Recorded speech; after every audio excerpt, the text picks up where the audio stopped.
নমস্কার, podcast with পায়েলে আপনাকে স্বাগত। আজ আমরা পেয়ে গেছি বিশিষ্ট চিকিৎসক, মেডিসিন বিশেষজ্ঞ ডক্টর অরিন্দম বিশ্বাসকে। ডাক্তারবাবু মিডিয়ায় খুবই পরিচিত মুখ। আপনাকে বেঙ্গল ফ্যাক্টসে স্বাগত ডাক্তারবাবু। ডাক্তারবাবু, আজ আমরা আলোচনা করব গুলেনবেরি সিনড্রোম নিয়ে। করোনা গেছে, কিন্তু নিত্য নতুন রোগের প্রাদুর্ভাব ঘটেছে। ইতিমধ্যেই মহারাষ্ট্রে এই রোগে আক্রান্তের সংখ্যা 130। কেন্দ্রীয় সরকার বিশেষজ্ঞ দল পাঠিয়েছে সেখানে। আমাদের রাজ্য পশ্চিমবঙ্গেও 3 জনের মৃত্যু হয়েছে।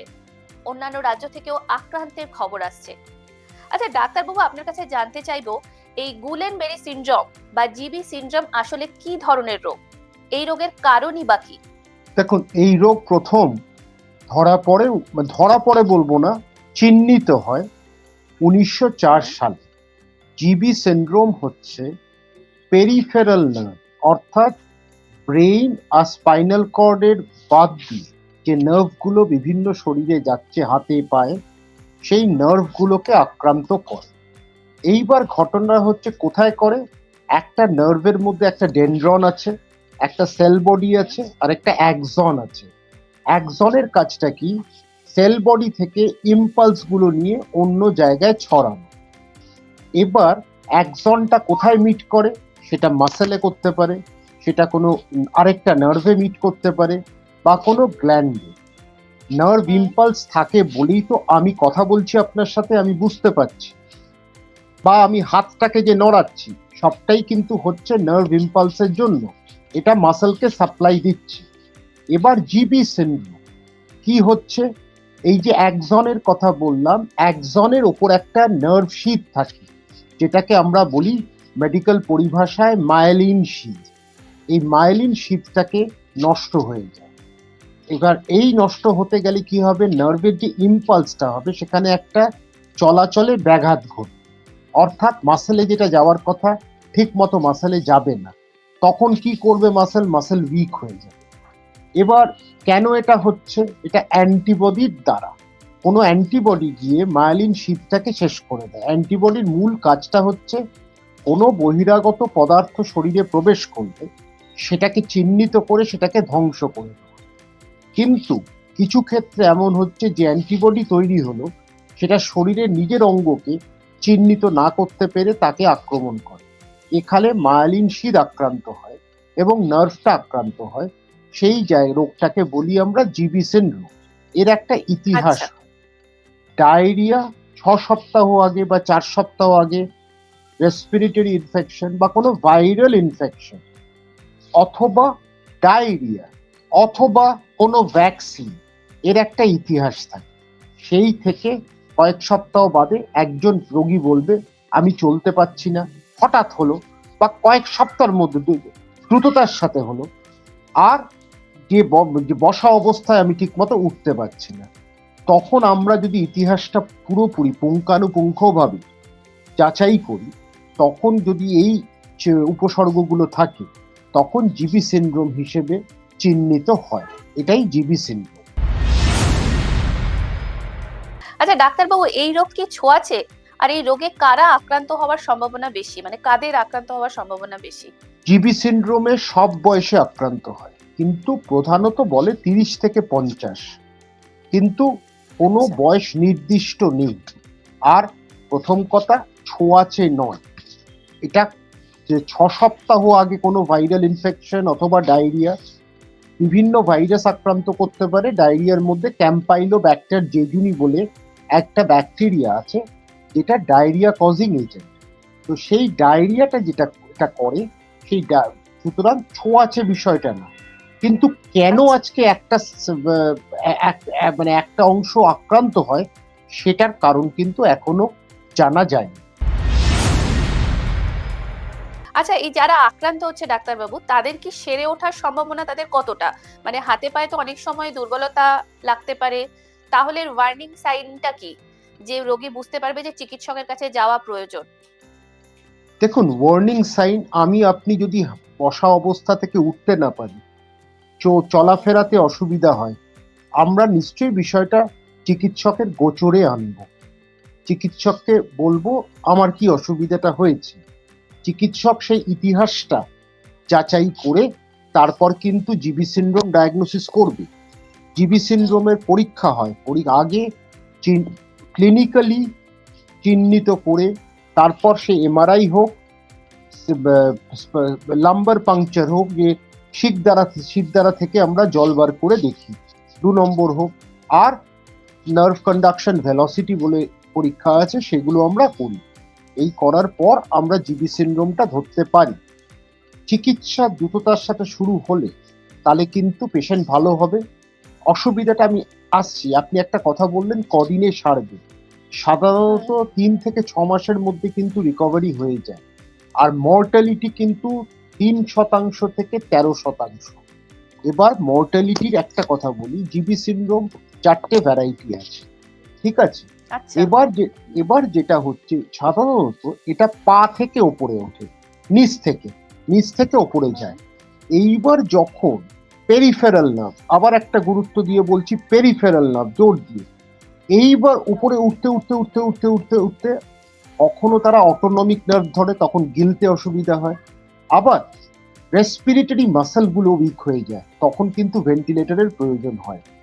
তো এই জায়গায় থেকে রেসপিরেটরি মাসেলের আগে যদি আমরা চিকিৎসাটা দিতে পারি, তাহলে ইন্টেন্সিটি অফ দ্য ইনফেকশন, এর যে মাত্রা যদি আমরা কমাতে পারি, তাকে আমরা বাঁচিয়ে রাখতে পারবো, বাঁচিয়ে তুলতে পারবো, তার মৃত্যু হবে না, যদি ইন্টেন্সিটিটা একটু আগে ভাগে দ্রুততার সাথে চিহ্নিত করে চিকিৎসাটা শুরু করতে পারি। আচ্ছা ডাক্তারবাবু, এই পশ্চিমবঙ্গে যে 3 জনের মৃত্যুর খবর মিলেছে, তার মধ্যে একজনের বয়স 10, যেটা আমরা জানতে পেরেছি, একজনের 17। এই অল্প বয়সীরা কিভাবে আক্রান্ত হচ্ছে? ধনেখালির একজন 48 বছরের রোগী মারা গেছেন, যার 4 দিন ধরে ডায়রিয়া হচ্ছিল, যেটা আপনি বললেন এই রোগের একটা লক্ষণ। শরীরের নিচের দিকটা অবশ হয়ে গেছিল। এটা কতটা ভাবায়? যাদের প্রতিরোধ ক্ষমতা কম, তারা এই রোগ থেকে কিভাবে দূরে থাকবে বা কিভাবে নিজেকে দূরে রাখবে? দেখুন, সারা বিশ্বে বলুন, ভারতবর্ষেও, সারা জায়গায় ভাইরাস, কোটি কোটি ভাইরাস আছে। কে কখন কোন ভাইরাসে আক্রান্ত হবে সেটা বলা যায় না। কিন্তু আপনার প্রশ্নটা, একটা কথা বলি, সারা বিশ্বের হিসেব যদি দেখেন, সারা বিশ্বের হিসেব বলে বলছি, 1:70,000, সারা বিশ্বেতে যদি 70,000 মানুষের প্রতি একজন টিবি সিনড্রোমে আক্রান্ত হয়। এইবার কোনো কারণে হয়তো পুনেতে আক্রান্তের সংখ্যাটা বেশি, সারা ভারতবর্ষেও কিন্তু আক্রান্ত হয়, কিন্তু মৃত্যু কম হয়, কারণ এখন কিছু চিকিৎসা পদ্ধতি উন্নতি হয়েছে, কিছু চিকিৎসা এসেছে।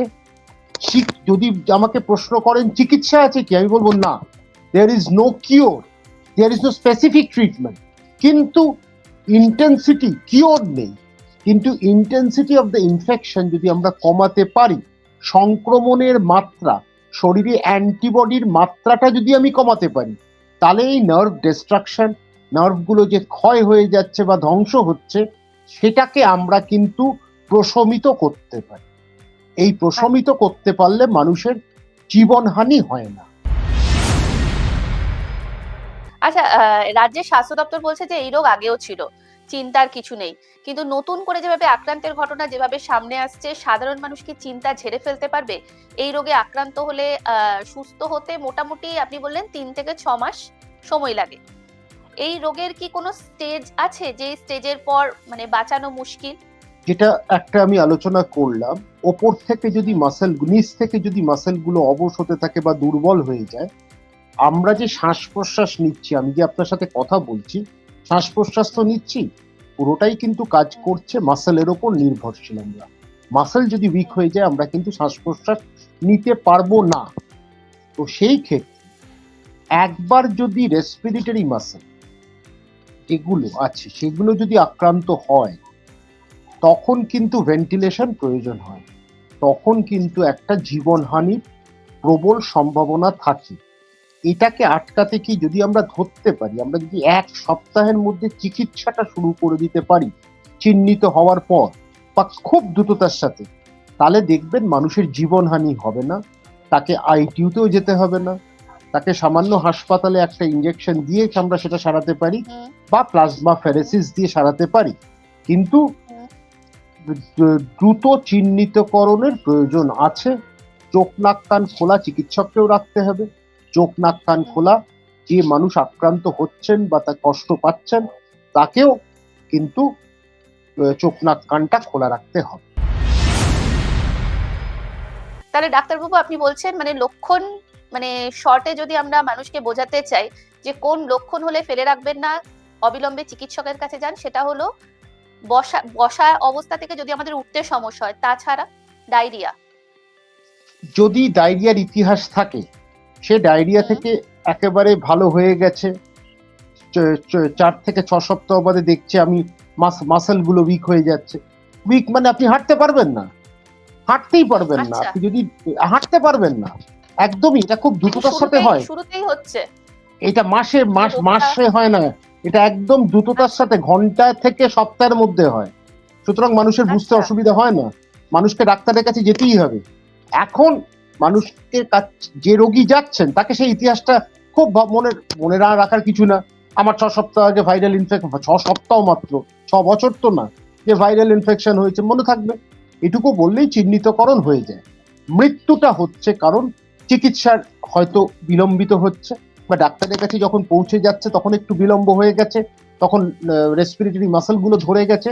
সেই দুর্বলতা যখন হয় তখন কিন্তু একটা আশঙ্কা থাকে মৃত্যু। কিন্তু তা না হলে জিবি সিনড্রোম যদি দ্রুত চিহ্নিতকরণের পরে মানুষের জীবনহানি হওয়ার সম্ভাবনা খুবই ক্ষীণ। আচ্ছা, এই রোগের পরীক্ষা করার জন্য ল্যাব সিস্টেম কি আমাদের রাজ্যে যথাযথ রয়েছে? নিশ্চয়ই আছে, কোনো অসুবিধা তো নেই। এখন জিবিতে কজন আচ্ছা, মারা যায়? আমরা যখন ছিলাম, তো আমরা যখন হাউস স্টাফ বা আমরা জুনিয়র ডাক্তার, তো তখন মারা যেত, কারণ তখন ভেন্টিলেশনের ব্যবস্থা বিভিন্ন সরকারি হাসপাতালে ছিল না, এখন আছে। আর ইমিউনোগ্লোবুলিন প্রচন্ড কস্টলি ছিল, তখন পাওয়া যেত না, খুব কম, কিন্তু এখন পাওয়া যায়। এখনো বলছি খরচটা যথেষ্ট বেশি, তবুও এই ইমিউনোগ্লোবুলিন 5 দিনের মতন আমরা দিই, তাহলে কি অ্যান্টিবডিটাকে আটকে রেখে দেয়, তখন অ্যান্টিবডি গুলো ধ্বংস করতে পারে না নার্ভ সেল গুলো বা নার্ভের কভারিং গুলো। তো সেইখানে নার্ভের কভারিং গুলোকে যে ধ্বংস যদি আমরা আটকাতে পারি, রুখে দিতে পারি, তাহলে দেখবেন কোনো অসুবিধা হওয়ার কোনো প্রশ্ন থাকে না। তো বাড়িতে রেখে কি যে এই রোগে আক্রান্ত তাকে বাড়িতে রেখে কি, মানে যদি ডাক্তারের সঙ্গে আলোচনার পর বাড়িতে রেখে কি চিকিৎসা করাটা সম্ভব? দেখুন, বাড়িতে রেখে ইমিউনোগ্লোবুলিন দেওয়াটা একটু অসুবিধা, বা প্লাজমা ফেরেসিস আরেকটা ট্রিটমেন্ট, সেটা কি একদম আচ্ছা, ডায়ালিসিসই টাইপের, মানে জিনিসটা ওরকম না, তো অনেক ডিটেলসে বলতে গেলে অসুবিধা হবে। যেটা হচ্ছে আমরা মূলত কি করি, এক্সচেঞ্জ করি, ব্লাডটাকে ভালো একটা প্লাজমা করে অ্যান্টিবডি গুলোকে আলাদা করে দিই, শরীরে যে অ্যান্টিবডি গুলো আছে, আর আবার ফেরত দিয়ে দিই ওই ব্লাডটাকেই অ্যান্টিবডি বিহীন। তাতে কি হবে, তাতে মানুষ কিন্তু অ্যান্টিবডি যে বারবার ধ্বংস করছে, সেই অ্যান্টিবডি গুলো আর ধ্বংস করতে পারবে না, শরীরে অ্যান্টিবডির সংখ্যা অনেক কমে যাবে, তখন মানুষ কিন্তু ভালো হতে থাকবে। আমাদের মূল আচ্ছা, জায়গাটা হচ্ছে ধ্বংসটাকে আটকানো। সেটা যদি প্রশমিত করতে পারি, এই মাসেলে আস্তে আস্তে আস্তে আস্তে রিকভার করে যায়। কেউ 3 মাসের মধ্যে করে, কেউ 1 মাসের মধ্যে করে, কেউ 6 মাসের মধ্যে করে। খুব কম সংখ্যক আছে যারা পার্মানেন্টলি ডিসেবলড হয়, তাও সময় লাগে। এখন তো ফিজিওথেরাপি অনেক উন্নত হয়ে গেছে, সেটা করে মানুষ কিন্তু সাধারণ জীবনযাপন, যা মোটামুটি আগে যা জীবনযাপন করেছেন, সেটা উনি ফিরে পেয়ে যান। ডাক্তারবাবু, আমার শেষ প্রশ্ন, সাধারণ মানুষের জন্য কি বার্তা দেবেন? তাদের কি আতঙ্কিত হওয়ার আদৌ কোনো কারণ আছে? দেখুন, ভাইরাল ইনফেকশনটাকে আটকানো যায়। আমরা মাস্কটা যদি জনসমাগমে পরি তাহলে আটকানো যেতে পারে। আর সব থেকে বড় কথা হচ্ছে আমাদের হাত, যেটা আমাদের ভবিষ্যৎ, যেটা বিশ্ব স্বাস্থ্য সংস্থারও একটা বক্তব্য কিন্তু এই বিষয়ে আছে। হাতটাকে আমাদের পরিষ্কার রাখতে হবে, 20 সেকেন্ড হোক, 30 সেকেন্ড হোক, হাতটা ভালো করে ধুতে হবে। আর হাতের নখটা রাখা যাবে না। আপনি খেয়াল করবেন, অজান্তে আমরা 12 থেকে 13 বার হাতটা মুখে চলে আসে। আপনার এখানে একটা কিছু মনে হচ্ছে, ইরিটেশন হচ্ছে, আপনি হাতটা দিয়ে দিচ্ছেন, সেই হাতটা মুখেও চলে যেতে পারে। এটা 12 থেকে 13 বার হয়। তো সেটা হাতটাকে যদি আমি একটু বা পরিষ্কার রাখতে পারি, তাতে ভাইরাল ইনফেকশনটা কমলো। আর পরিচ্ছন্ন খাবার, এই ক্যাম্পাইলোব্যাক্টের তো আসতে পারে অপরিচ্ছন্ন জায়গা থেকে, সেটা যদি আমরা মোটামুটি একটা জায়গা রাখতে পারি যে আমরা পরিচ্ছন্ন খাবার খাবো, সুস্বাদু নয়, পরিচ্ছন্ন এবং পুষ্টিগত মান যেখানে বেশি থাকবে, এটা যদি আমরা করতে পারি, আমার মনে হয় তাহলে কিছুটা রোগটা আটকাতে পারবো। একেবারে আপনি সারা বিশ্বে যদি মনে করেন আমি 100% নিজেকে প্রোটেকশন রাখবো, সারা বাস্তবিক আলোচনা নয়, কেউ বাস্তববাদী হলে সেই আলোচনা কেউ করবে না। কিন্তু যতটা আমরা নিজেদেরকে সাবধানে সতর্কতা অবলম্বন করে থাকতে পারি সেটাই সবচেয়ে শ্রেয়। তাতে অনেকটা ভাইরাল ইনফেকশন থেকে আটকাতে পারবো, যেটা জিবির একটা কারণ ঠিক না, একটা ইনডিরেক্ট রিজন। ভাইরাল ইনফেকশন থেকে অ্যান্টিবডি তৈরি হলো, সেই অ্যান্টিবডি গিয়ে নার্ভ শীথগুলোকে বা কভারিং গুলোকে আক্রমণ করবে। এটাই হচ্ছে সাইকেলটা। তাহলে দর্শক বন্ধুরা, আপনারা শুনলেন যে জিবি সিনড্রোম ভাইরাস থেকে আতঙ্কিত হওয়ার সেরকম ভাবে কোনো কারণ নেই, যদিও আপনাদের বাড়তি সতর্কতা অবশ্যই নেওয়াটা প্রয়োজন। ডাক্তারবাবু, আপনাকে অনেক অনেক ধন্যবাদ আমাদের সময় দেওয়ার জন্য। ধন্যবাদ।